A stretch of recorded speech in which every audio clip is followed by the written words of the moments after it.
The Nigerians viewed humans as tiny, weak, primitive apes, until Captain Justin Shaw's battered human frigate faced down a Nigerian battlecruiser 100 times its size and won. Nigerian Commander Yaris fired a final volley at the outgunned human vessel, its shields failing, hull buckling, but Shaw flew his ship right at Yaris in a suicide run. The human crew unloaded improvised rail cannons and missile barrages, crippling the battlecruiser's engines and weapons. Impossible. Yaris's mandibles clacked in disbelief as the tiny human ship zipped past his burning hulk to escape. Never in 500 years had a species so primitive, so insignificant, defied the galaxy-spanning Nigerian Empire. The Nigerians ruled over 1,000 worlds with an iron claw, enslaving lesser races as laborers and foot soldiers. Disobedience meant extermination. When human colony ships blundered into Nigerian space, they expected to crush the humans like all the rest. But the humans fought back, hard. Shaw became a rallying figure, the first to resist Nigerian domination in generations. Whispers of rebellion spread on slave worlds. Battered races dared to hope again. Yaris swore to hunt down Shaw and wipe out humanity as an example. No one defied the Nigerian supremacy. If these upstart apes weren't ground under heel, the Empire's grip on the galaxy could unravel. Fleeing to the edges of known space, Shaw knew humanity teetered on a knife's edge. The Nigerians would come in force now. If the fledgling Terran alliance fell, humans would be annihilated or enslaved under Nigerian butchers. Their only hope was to court other free species to stand with them. But would ancient, powerful star nations risk conflict with the Nigerians for a primitive race they barely knew? The battle lines were drawn. The fate of humanity and an empire hung in the balance. When the Nigerian war fleets came screaming out of the void, the galaxy would learn the true measure of human strength and resolve. Shaw guided his battered frigate into the atmosphere of an uncharted world on the fringes of known space. The planet's lush jungles and soaring mountain ranges filled the viewscreen as they descended, seeking a refuge to repair battle damage and plan their next move. The ship touched down in a clearing near the ruins of an ancient city, its once proud towers crumbling under a blanket of green. Shaw led an armed recon team to explore the abandoned metropolis, pulse rifles at the ready. They picked their way through vine-choked streets and cavernous halls lined with inscrutable alien glyphs. In the center of the city, they found a massive pyramid untouched by the ravages of time. Shaw pressed his palm against the smooth obsidian surface, and a hidden doorway ground open in a whirl of dust, revealing a chamber pulsing with ethereal light. Inside, Shaw stared in wonder at the relics of a hyper-advanced civilization, weapons and technology beyond anything he had seen before, far surpassing both human and Nigerian capabilities. As Shaw and his crew worked feverishly to unlock the secrets of the alien tech, proximity alarms blared through the ruins. A Nigerian scouting force led by Commander Varkos had tracked them down, dropships disgorging insectoid warriors armed to the mandibles. Plasma bolts and kinetic rounds tore through the underbrush as humans and Nigerians clashed in vicious close-quarters combat. Shaw dove for cover behind a crumbling wall, returning fire with his pulse rifle. But the Nigerians kept coming, heedless of losses, forcing the humans back into the shadow of the pyramid. Shaw raced into the hidden chamber, frantically searching for something, anything, to turn the tide. His eyes fell on a pulsing orb atop a pedestal covered in alien runes. Praying it wasn't a doomsday device, Shaw slammed his hand down on the shimmering sphere. A blinding surge of energy erupted from the pyramid, expanding in a devastating pulse that engulfed the Nigerian force. Their warriors contorted in agony, flesh sloughing from bones, as the searing light utterly obliterated them, leaving only drifting piles of ash. The pulse shot into the sky, vaporizing the Nigerian ships in low orbit. In the aftermath, Shaw stood amidst the ancient weapons, realizing the impossible victory would echo across the stars.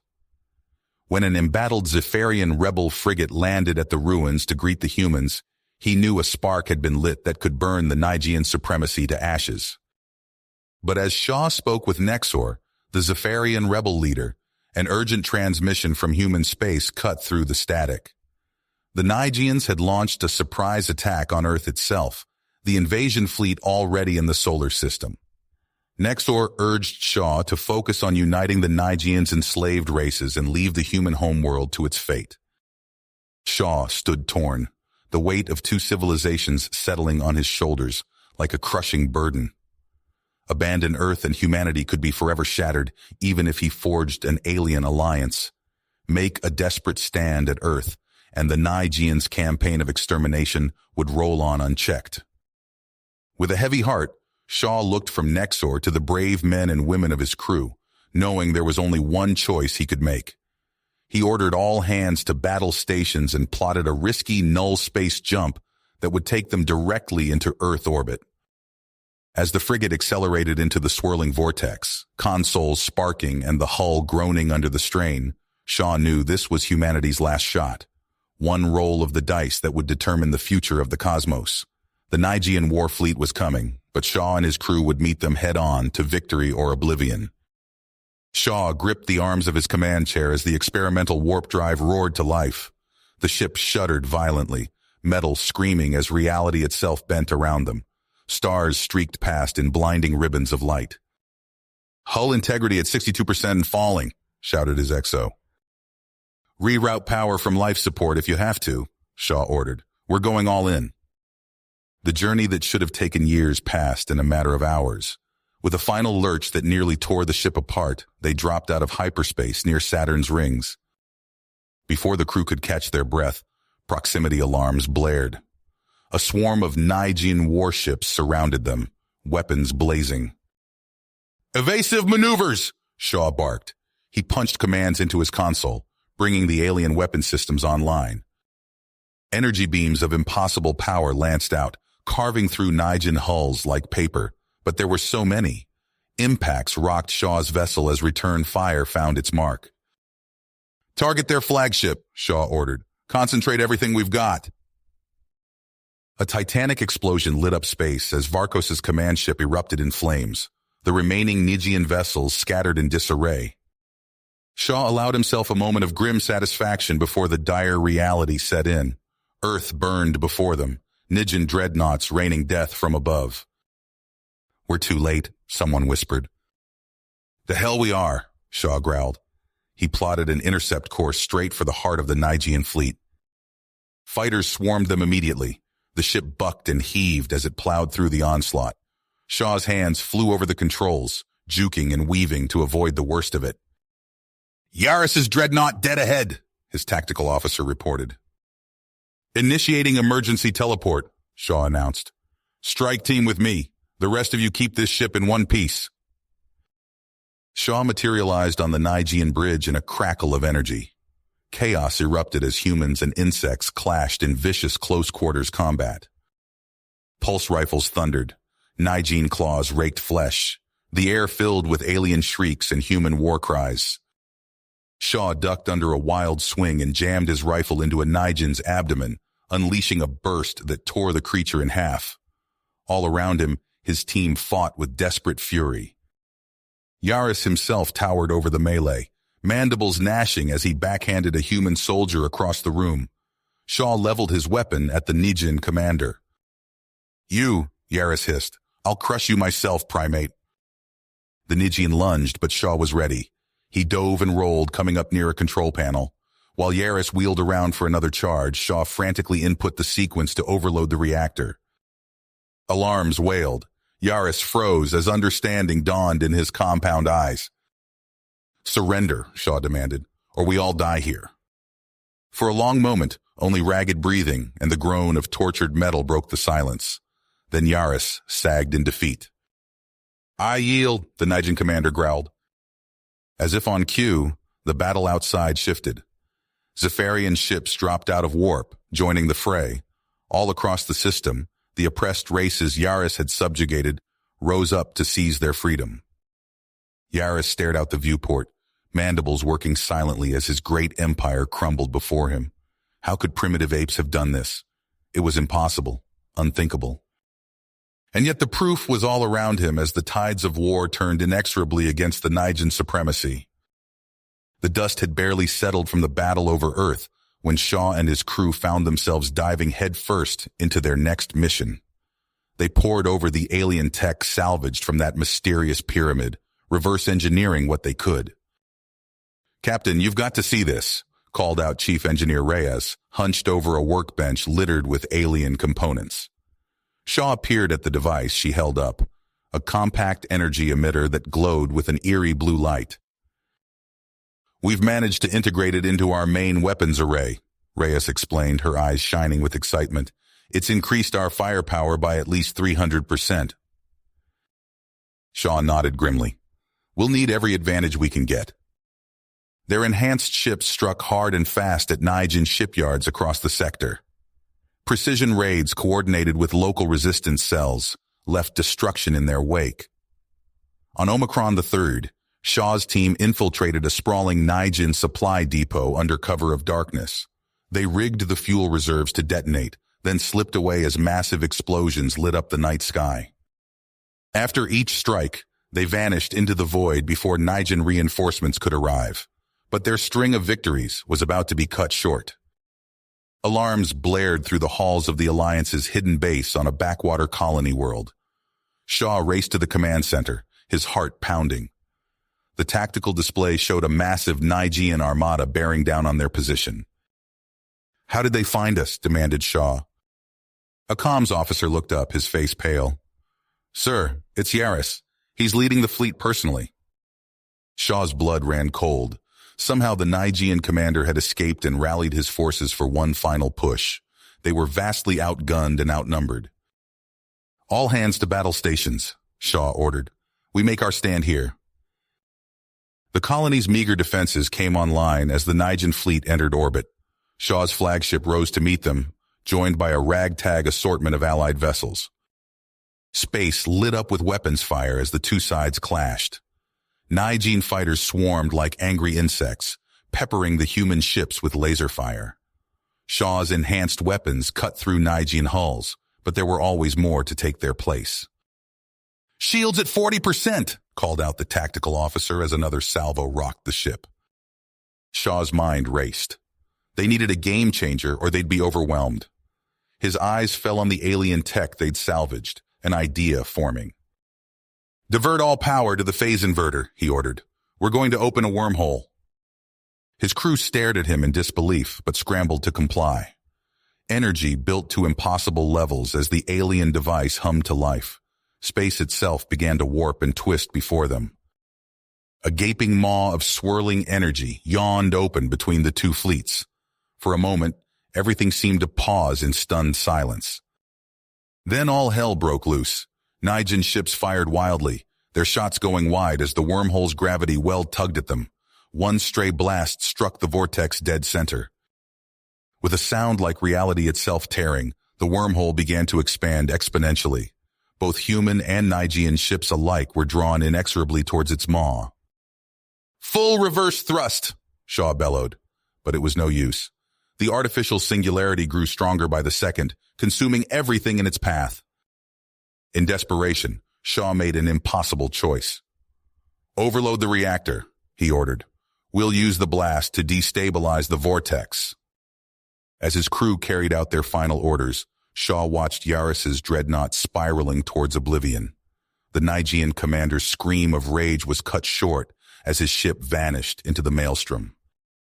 A blinding flash erupted from Shaw's vessel. The resulting shockwave slammed into the wormhole, causing it to collapse in on itself. In an instant, the Nigean armada was obliterated. When Shaw regained consciousness, his ship was adrift, systems barely functional. The colony below was a scarred wasteland, but against all challenges, they had survived.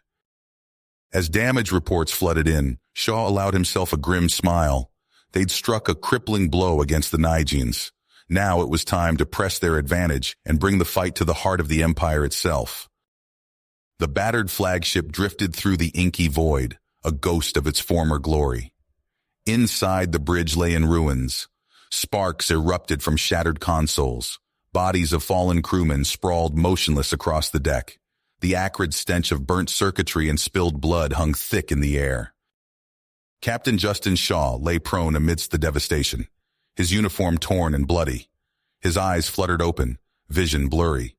The concerned face of his first officer, Kara, swam into focus above him. "Captain," Kara said, her voice cracking, "thank God you're alive." Shaw tried to sit up, but pain lanced through his body. He coughed, tasting copper. "Report," he croaked. Kara's eyes glistened with unshed tears. "It's bad, sir. We've lost over 80% of the crew. Reyes, Chen, Tarkovsky, they're all gone." The names of his fallen comrades hit Shaw like physical blows. He closed his eyes, allowing himself a moment of grief. When he opened them again, steel had replaced the pain in his gaze. "And the fleet?" Kara shook her head. "Most of our allied ships are destroyed or missing. The resistance is in tatters." Shaw gritted his teeth and forced himself to his feet, leaning heavily on Kara. He surveyed the ruined bridge, taking in the magnitude of their losses. But surrender wasn't an option. Not while humanity's future hung in the balance. "Get me whatever's left of our forces," Shaw ordered. "We're taking the fight to the Nijins, to Kylrax itself." Hours later, what remained of Shaw's fleet limped through space, battered but unbroken. The cerulean orb of Kylrax loomed before them, its surface dotted with gleaming Nigean cities. "Sir, we've pinpointed a weakness in their defensive grid," reported Lieutenant Vasquez, hunched over a flickering tactical display.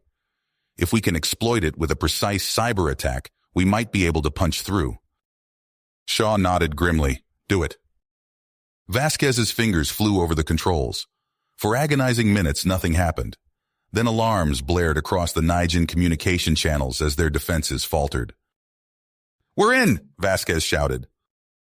Shaw didn't hesitate. "All ships open fire, hit them with everything we've got." The ancient weapons salvaged from the pyramid pulsed with otherworldly energy.